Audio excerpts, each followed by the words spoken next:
montre le témoignage de Serge pour commencer. Qu'est-ce que Serge a fait dans les dernières années dans son comité consultatif qui a vécu une fusion? Puis je passe ce micro-là, puis je garde l'autre. Pour me recouper après. Bonjour tout le monde. C'est ça, moi, c'est l'ARH de Deux-Montagnes qui appelle à cette heure l'Office régional de Deux-Montagnes. Nous autres, on a été fusionnés le 1er octobre 2013, que ça a été la fusion s'est faite là. C'est sûr qu'au début, tout le monde avait peur, il était bien inquiet, puis on n'était pas informés non plus. C'est que c'est l'Office, la Fédération qui nous a informés, puis comment procéder, comment former un CCR, qui se trouvait être très, très important.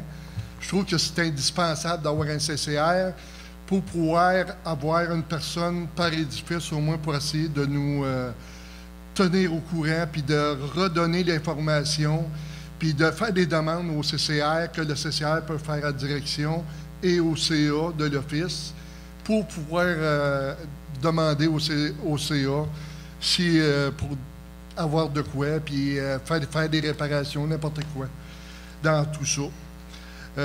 C'est ça. Fait qu'au début, c'est ça, on a eu un gros manque d'informations. Puis ça a été long pour partir. Les premiers 6 mois, ça a été très, très dur. On a eu beaucoup de misère. Mais après 6 mois, là, on a commencé, on s'est formé un CCR de 12-14 personnes environ. Puis ça a super... ça a bien cliqué toute la gang ensemble. Puis c'est là qu'on s'est senti qu'on était plus solide, puis tout ça. Puis plus ça va, on prend plus d'expérience. Puis le comité qu'on a, en tout cas, je trouve qu'il est... c'est un vrai charme de voir comment est-ce que ça travaille ensemble. Puis on a 2 représentants qui vont au CA aussi pour essayer de discuter puis essayer de faire de quoi pour qu'on puisse faire avancer les choses dans nos offices. C'est ça. Puis après ça, ben, on a travaillé pour uniformiser aussi tous les règlements. Vu qu'on était 6 municipalités, là, on avait chacun nos règlements dans chaque ville, village.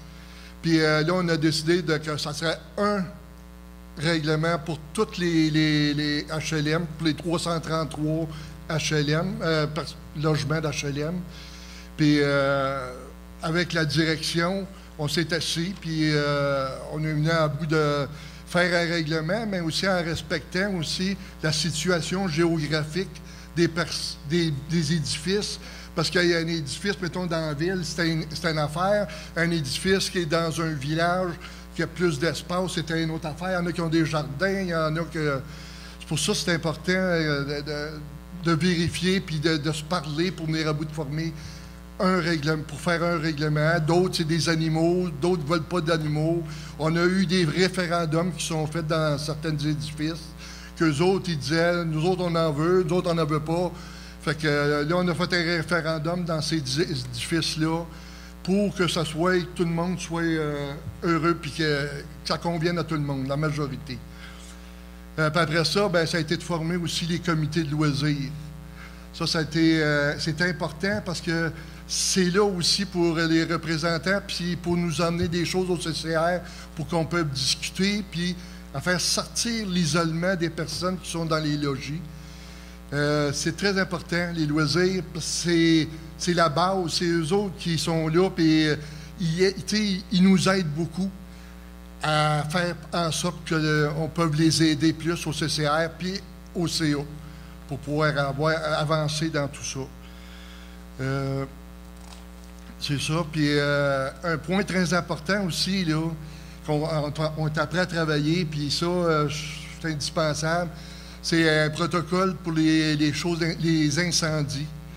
Ça, là, c'est un gros problème dans les édifices.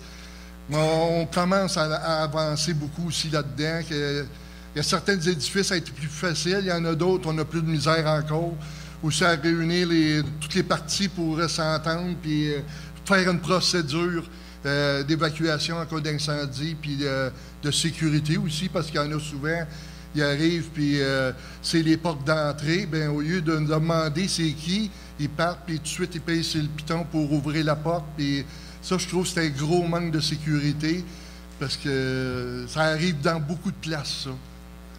Puis, c'est ça aussi, quand ça arrive pour les entretiens, soit d'été ou d'hiver, pour les contrats de neige ou les contrats de gazon, c'est d'être capable de parler puis de mentionner, si c'est pas correct, il faut le dire à votre représentant que lui va amener ça au CA. Nous, on amène ça après ça à la direction. Puis c'est là qu'on peut dire, ben, hey, celui-là, il ne fait pas l'affaire pantoute, il nous fait des affaires, puis c'est trop dangereux pour le monde. C'est de le dire, pas vous gêner de le dire en comité de loisirs, comité de CCR, votre représentant, pour amener ça. Parce que le CCR, c'est très, très important. Parce que c'est notre pouvoir de pouvoir s'expliquer puis de parler pour pouvoir nous défendre. Au niveau des transferts de logements, je pense que tu avais oui, quoi c'est ça, oui, c'est ça, je vais en parler, justement. C'est ça, puis aussi, nous autres, en ayant 6 municipalités, il y en a des éloignés, il y en a des qui sont plus proches des centres de services et mettons, peut-être leur famille aussi. Ça aide parce que là, en ayant 6 offices, nous autres, on avait 6, mais là, tu ne pouvais pas transférer d'une à l'autre. Tandis que, mettons, celui-là qui est éloigné, puis là, le monde n'a pas d'auto, puis là, ils sont plus malades, ou bien, ils peuvent transférer dans un qui est plus proche des services sans être obligés c'est plus vite pour changer. Parce que si tu changes d'édifice, pour un nouveau, ça ne change rien. Qu'ils s'en aillent là, bien qu'ils s'en aillent là. Mais pour au moins ceux-là qui sont déjà dans les offices, ils ont comme un petit privilège de pouvoir changer puis se rapprocher des services pour accommoder notre monde. Fait que c'est un peu ça que je voulais dire. Fait que je pense qu'il n'y a pas d'autre chose. C'est pas mal... C'est ce que tu as sur ton texte. Fait que c'est beau. Merci beaucoup.